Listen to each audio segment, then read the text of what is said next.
ಎಲ್ಲ ರೈತ ಬಾಂಧವರಿಗೆ ನಮಸ್ಕಾರಗಳು. ನಾವು ಈ ವಿಡಿಯೋದಲ್ಲಿ ರೈತರು ತಮ್ಮ ಜಮೀನಿನ ಬೆಳೆ ಸಮೀಕ್ಷೆಯನ್ನು ಮೊಬೈಲ್ ಆ್ಯಪ್ ಮೂಲಕ ಹೇಗೆ ಮಾಡಬೇಕೆಂದು ನಿಮಗೆ ತಿಳಿಸಿಕೊಡುತ್ತಿದ್ದೇವೆ. ಈಗಾಗಲೇ ಸರ್ಕಾರವು ರೈತರು ತಮ್ಮ ಜಮೀನಿನ ಬೆಳೆ ಸಮೀಕ್ಷೆಯನ್ನು ಮಾಡಲು ರೈತರ ಬೆಳೆ ಸಮೀಕ್ಷೆ ಆ್ಯಪನ್ನು ಬಿಡುಗಡೆ ಮಾಡಿದೆ. ಇನ್ನು ಈ ಬೆಳೆ ಸಮೀಕ್ಷೆ ಆ್ಯಪ್ನ ಕಾರ್ಯವಿಧಾನದ 4 ಹಂತಗಳಿವೆ. ಅವುಗಳೆಂದರೆ ಆ್ಯಪ್ ಇನ್ಸ್ಟಾಲೇಷನ್ ಮತ್ತು ಲಾಗಿನ್ ಆಗುವುದು, ಮಾಸ್ಟರ್ ವಿವರ ಹಾಗೂ ಪಹಣಿ ಮತ್ತು ಮಾಲೀಕರ ವಿವರಗಳನ್ನು ಡೌನ್ಲೋಡ್ ಮಾಡಿ ಸರ್ವೆ ನಂಬರ್ಗಳನ್ನು ಸೇರಿಸುವುದು, ಆಯ್ಕೆ ಮಾಡಿದ ಸರ್ವೆ ನಂಬರ್ಗಳ ಬೆಳೆ ಸಮೀಕ್ಷೆ ಮಾಡುವುದು ಹಾಗೂ ಅಪ್ಲೋಡ್ ಮಾಡುವುದು. ರೈತರು ಬೆಳೆ ಸಮೀಕ್ಷೆ ಕೈಗೊಳ್ಳಲು ಮೊದಲು ಬೆಳೆ ಸಮೀಕ್ಷೆ ಆ್ಯಪನ್ನು ಇನ್ಸ್ಟಾಲ್ ಮಾಡಿಕೊಳ್ಳಬೇಕು. ಈ ಆ್ಯಪನ್ನು ಇನ್ಸ್ಟಾಲ್ ಮಾಡಿಕೊಳ್ಳಲು ತಾವು ತಮ್ಮ ಮೊಬೈಲ್ನಲ್ಲಿ ಗೂಗಲ್ ಪ್ಲೇಸ್ಟೋರ್ನಲ್ಲಿ ಫಾರ್ಮರ್ಸ್ ಕ್ರಾಪ್ ಸರ್ವೆ ಆ್ಯಪ್ 2020-21 ಅಂತ ಸರ್ಚ್ ಮಾಡಿ ಈ ಆ್ಯಪನ್ನು ಇನ್ಸ್ಟಾಲ್ ಮಾಡಿಕೊಳ್ಳಬೇಕು.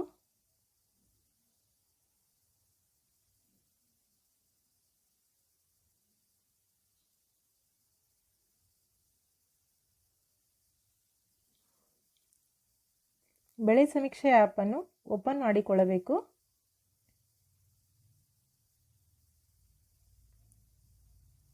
ಹೀಗೆ ರೈತರ ಲಾಗಿನ್ ಪೇಜ್ ಓಪನ್ ಆಗುತ್ತದೆ. ಲಾಗಿನ್ ಪೇಜ್ನಲ್ಲಿ 2020-21 ಮುಂಗಾರು ಅಂತ ತೋರಿಸುತ್ತದೆ. ಅದಕ್ಕೆ ಸರಿ ಅಂತ ಆಯ್ಕೆ ಮಾಡಿಕೊಳ್ಳಬೇಕು. ಎಲ್ಲ ಆಪ್ಷನ್ಗಳನ್ನು ಅಲೋ ಅಂತ ಮಾಡಿಕೊಳ್ಳಬೇಕು.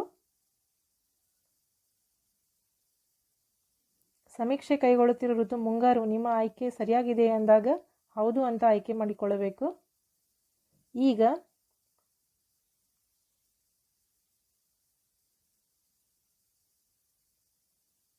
ರೈತರ ಪೂರ್ಣ ಹೆಸರನ್ನು ನಮೂದಿಸಬೇಕು. ರೈತರ ಹೆಸರು,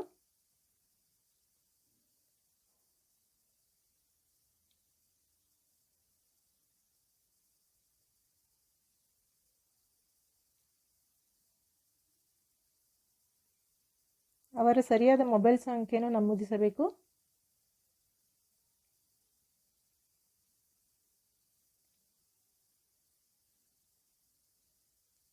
ತದನಂತರ ಸಕ್ರಿಯಗೊಳಿಸಿಯನ್ನು ಕ್ಲಿಕ್ ಮಾಡಬೇಕು. ಹೀಗೆ ಮಾಡಿದಾಗ OTPಯನ್ನು ನಾವು ನಮೂದಿಸಿದ ಸಂಖ್ಯೆಗೆ ಕಳಿಸಿರುತ್ತದೆ. ಈಗ OTPಯನ್ನು ನಮೂದಿಸಿ ಸಲ್ಲಿಸಿ ಅಂತ ಕ್ಲಿಕ್ ಮಾಡಬೇಕು. ಸರಿ. ಈಗ ರೈತರ ಲಾಗಿನ್ ಪೇಜ್ನಲ್ಲಿ ಆರಂಭಿಸು ಅಂತ ತೋರಿಸುತ್ತೆ.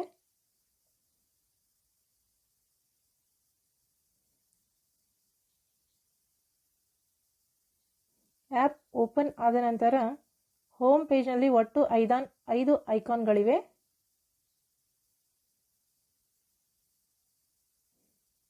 ಈ 5 ಐಕಾನ್ಗಳಲ್ಲಿ ಮೊದಲನೇದಾಗಿ ಡೌನ್ಲೋಡ್ ಮಾಸ್ಟರ್ ವಿವರ. ಇದರಿಂದ ಸಮೀಕ್ಷೆಯ ಮಾಸ್ಟರ್ ವಿವರಗಳನ್ನು ಡೌನ್ಲೋಡ್ ಮಾಡಿಕೊಳ್ಳಬಹುದು. ಎರಡನೇದು ಡೌನ್ಲೋಡ್ ಪಹಣಿ ಮತ್ತು ಮಾಲೀಕರ ವಿವರ. ಇದರಿಂದ ಸಮೀಕ್ಷೆ ಮಾಡುವ ಸರ್ವೆ ನಂಬರ್ಗಳನ್ನು ಆಯ್ಕೆ ಮಾಡಿ ಪಹಣಿಯ ವಿವರಗಳನ್ನು ಡೌನ್ಲೋಡ್ ಮಾಡಿಕೊಳ್ಳಬಹುದು. ಮೂರನೇದಾಗಿ ಬೆಳೆ ಸಮೀಕ್ಷೆ ಆರಂಭಿಸು. ಬೆಳೆ ಸಮೀಕ್ಷೆಯನ್ನು ಆರಂಭಿಸಬಹುದು, ಅಪ್ಲೋಡ್ ಮಾಡಿ. ಇದರಿಂದ ಬೆಳೆ ಸಮೀಕ್ಷೆ ಮಾಡಿದ ವಿವರಗಳನ್ನು ಅಪ್ಲೋಡ್ ಮಾಡಬಹುದು. ಐದನೇದು ಬೆಳೆ ಸಮೀಕ್ಷೆ ವರದಿ. ಬೆಳೆ ಸಮೀಕ್ಷೆಯ ವರದಿಯನ್ನು ವೀಕ್ಷಿಸಬಹುದು. ಈಗ ನಾವು ಡೌನ್ಲೋಡ್ ಮಾಸ್ಟರ್ ವಿವರವನ್ನು ಆಯ್ಕೆ ಮಾಡಿಕೊಳ್ಳೋಣ. ಇದರಿಂದ ಮಾಸ್ಟರ್ ವಿವರಗಳು ಡೌನ್ಲೋಡ್ ಆಗುತ್ತಿವೆ.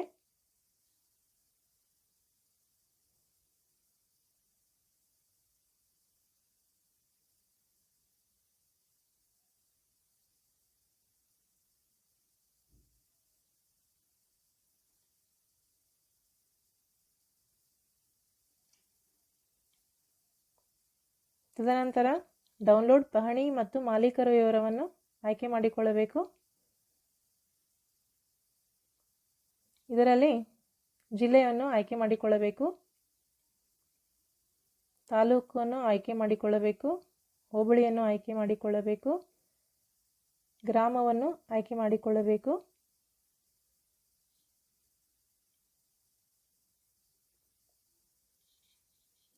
ಸರ್ವೆ ನಂಬರನ್ನು ನಮೂದಿಸಬೇಕು. ನಂತರ ಸರ್ವೆ ನಂಬರ್ ವಿವರವನ್ನು ಸೆಳೆಯಿರಿ ಮೇಲೆ ಕ್ಲಿಕ್ ಮಾಡಬೇಕು.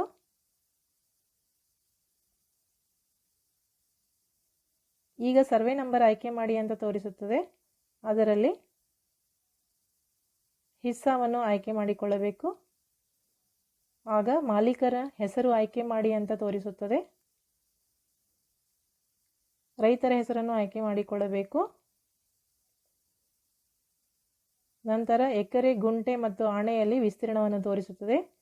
ಹಾಗೆ ಮಾಲೀಕರ ಸಂಬಂಧವನ್ನು ಆಯ್ಕೆ ಮಾಡಿಕೊಳ್ಳಬೇಕು. ರೈತರ ಪರವಾಗಿ ಬೆಳೆ ಮಾಹಿತಿಯನ್ನು ದಾಖಲಿಸುವುದರಿಂದ ರೈತರ ಪರವಾಗಿ ಬೆಳೆ ಮಾಹಿತಿಯನ್ನು ದಾಖಲಿಸುತ್ತವೆ ಎಂದು ಆಯ್ಕೆ ಮಾಡಿಕೊಳ್ಳಬೇಕು. ನಂತರ ಪಹಣಿ ವಿವರವನ್ನು ಡೌನ್ಲೋಡ್ ಮಾಡಿ ಇದರ ಮೇಲೆ ಕ್ಲಿಕ್ ಮಾಡಿಕೊಳ್ಳಬೇಕು.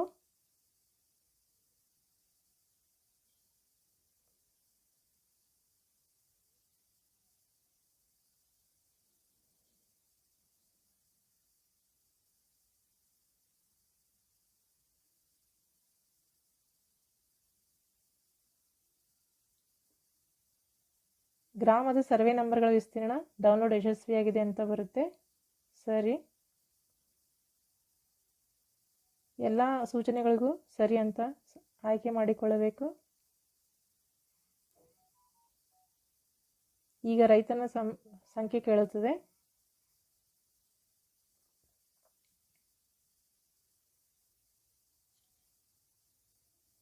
ರೈತನ ಮೊಬೈಲ್ ಸಂಖ್ಯೆ ಇದ್ದರೆ ನಮೂದಿಸಬೇಕು. ಇಲ್ಲದಿದ್ದಲ್ಲಿ ಪಹಣಿ ವಿವರವನ್ನು ಡೌನ್ಲೋಡ್ ಮಾಡಿಕೊಳ್ಳಬಹುದು.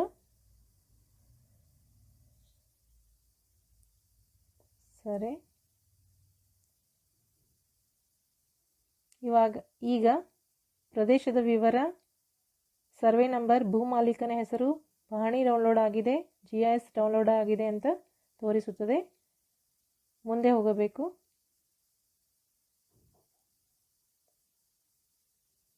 ಈಗ ಸರ್ವೆ ನಂಬರನ್ನು ಆಯ್ಕೆ ಮಾಡಿಕೊಳ್ಳಬೇಕು. ಮಾಲೀಕನ ಹೆಸರನ್ನು ಆಯ್ಕೆ ಮಾಡಿಕೊಳ್ಳಬೇಕು. ಈಗ ಮಾಲೀಕನ ಎಕರೆ, ಗುಂಟೆ ಮತ್ತು ಆಣದಲ್ಲಿ ವಿಸ್ತೀರ್ಣವನ್ನು ತೋರಿಸುತ್ತದೆ. ನಂತರ ಬೆಳೆ ವಿವರವನ್ನು ದಾಖಲಿಸಬೇಕು.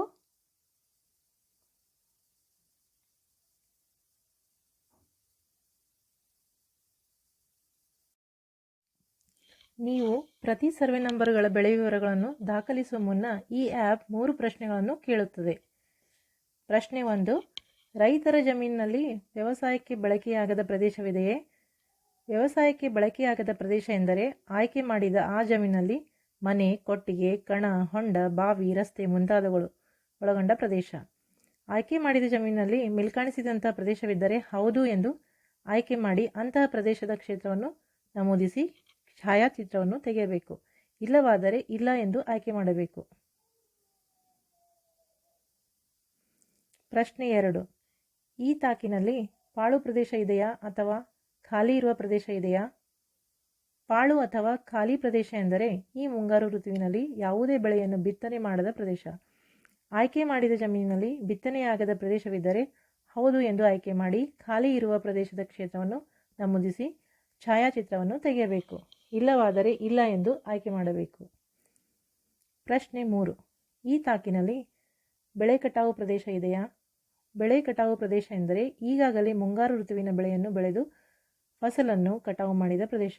ಆಯ್ಕೆ ಮಾಡಿದ ಜಮೀನಲ್ಲಿ ಬೆಳೆ ಬೆಳೆದು ಕಟಾವಾದ ಪ್ರದೇಶವಿದ್ದರೆ ಹೌದು ಎಂದು ಆಯ್ಕೆ ಮಾಡಿ ಖಾಲಿ ಇರುವ ಪ್ರದೇಶದ ಕ್ಷೇತ್ರವನ್ನು ನಮೂದಿಸಿ ಛಾಯಾಚಿತ್ರವನ್ನು ತೆಗೆಯಬೇಕು. ಇಲ್ಲವಾದರೆ ಇಲ್ಲ ಎಂದು ಆಯ್ಕೆ ಮಾಡಿ ಜಮೀನಿನಲ್ಲಿರುವ ಬೆಳೆಗಳ ವಿವರವನ್ನು ದಾಖಲು ಮಾಡಬಹುದು. ಬೆಳೆ ವಿವರ ದಾಖಲಿಸಿ ಮೇಲೆ ಕ್ಲಿಕ್ ಮಾಡಿದಾಗ ರೈತನ ಹೆಸರು,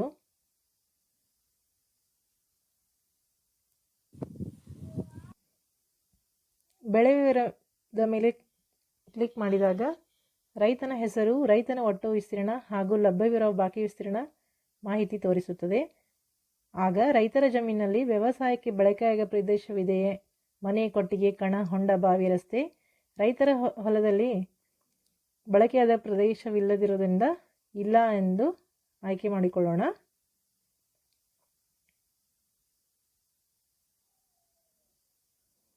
ಈಗ ರೈತರ ಜಮೀನಿನಲ್ಲಿ ವ್ಯವಸಾಯಕ್ಕೆ ಬಳಕೆಯಾಗದ ಪ್ರದೇಶವಿಲ್ಲವೆಂದು ಆಯ್ಕೆ ಮಾಡಿದ್ದೀರಾ? ಮುಂದುವರಿಯಲು ಬಯಸುವಿರಾ ಅಂತ ಕೇಳಿದಾಗ ಹೌದು ಅಂತ ಆಯ್ಕೆ ಮಾಡಿಕೊಳ್ಳೋಣ.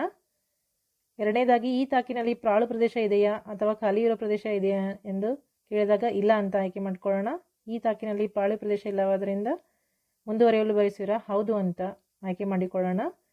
ಈ ತಾಕಿನಲ್ಲಿ ಬೆಳೆ ಕಟಾವು ಪ್ರದೇಶ ಇದೆಯಾ ಎಂದು ಕೇಳಿದಾಗ ಬೆಳೆ ಕಟಾವು ಪ್ರದೇಶ ಇಲ್ಲವಾದ್ದರಿಂದ ಇಲ್ಲ ಅಂತ ಆಯ್ಕೆ ಮಾಡಿಕೊಂಡು ಮುಂದುವರಿಸೋಣ.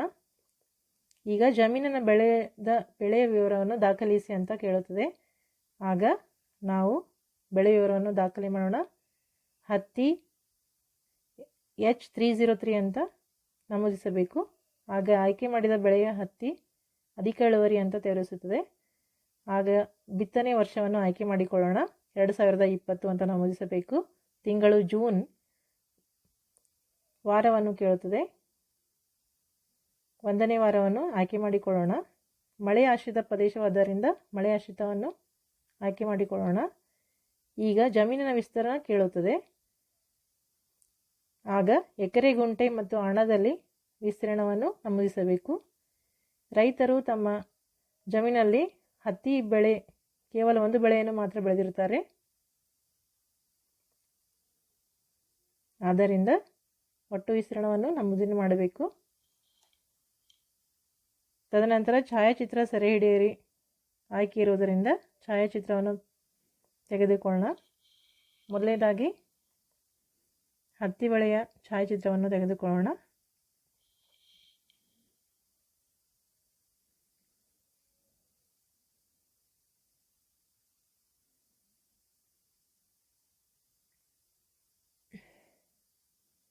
ಛಾಯಾಚಿತ್ರ ತೆಗೆದ ನಂತರ ಸರಿ ಅಂತ ಆಯ್ಕೆ ಮಾಡಿಕೊಳ್ಳಬೇಕು.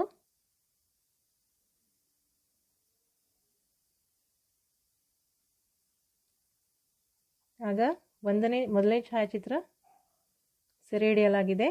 ಎರಡನೇ ಛಾಯಾಚಿತ್ರ,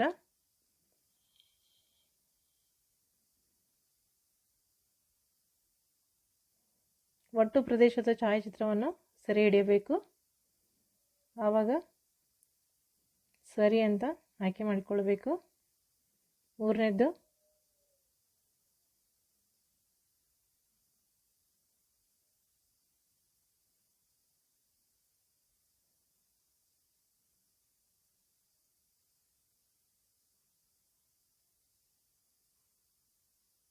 ಮೂರನೇ ಛಾಯಾಚಿತ್ರ ಹತ್ತಿ ಬೆಳೆ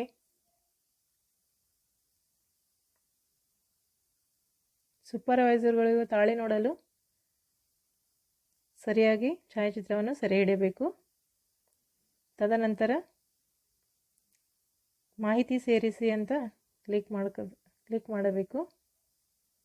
ಆಗ ನಮಗೆ ಕೆಳಗೆ ಹತ್ತಿ ಅಧಿಕ ಇಳುವರಿ, ಬೆಳೆ ವಿಸ್ತೀರ್ಣ, ಬೆಳೆ ವರ್ಗ ಹಾಗೂ ಋತುಮಾನಿತ ಬೆಳೆ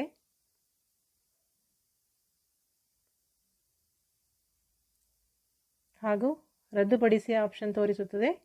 ಒಂದು ವೇಳೆ ನೀವು ತಪ್ಪಾಗಿ ದಾಖಲೆ ಮಾಡಿದಲ್ಲಿ ರದ್ದುಪಡಿಸಿ ಆಪ್ಷನ್ ಮೇಲೆ ಕ್ಲಿಕ್ ಮಾಡಿದಾಗ ಮತ್ತೆ ನೀವು ಸರಿಯಾದ ಬೆಳೆಯನ್ನು ದಾಖಲಿಸಬಹುದು.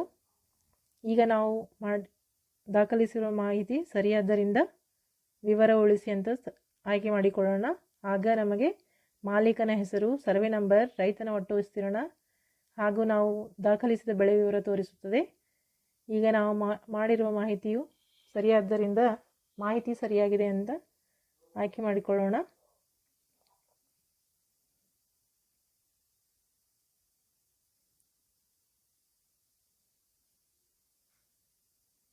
ಈಗ ಬೆಳೆ ಛಾಯಾಚಿತ್ರ ಹಾಗೂ ಬೆಳೆ ವಿವರಗಳು ಅಪ್ಲೋಡ್ ಆಗುತ್ತಿವೆ.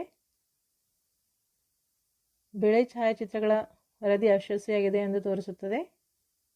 ವರದಿಯನ್ನು ಬೆಳೆ ಸಮೀಕ್ಷೆ ವರದಿ ಮೇಲೆ ಕ್ಲಿಕ್ ಮಾಡಿದಾಗ ಅಪ್ಲೋಡ್ ವಿವರದಲ್ಲಿ ನಾವು ಸೇರಿಸಿದ ಬೆಳೆ ದಾಖಲೆಯನ್ನು ನೋಡಬಹುದು. ಈಗ ನಾವು ದಾಖಲಿಸಿದ ಬೆಳೆ ವಿವರ ಅಪ್ಲೋಡ್ ಮಾಡಲಾಗಿದೆ.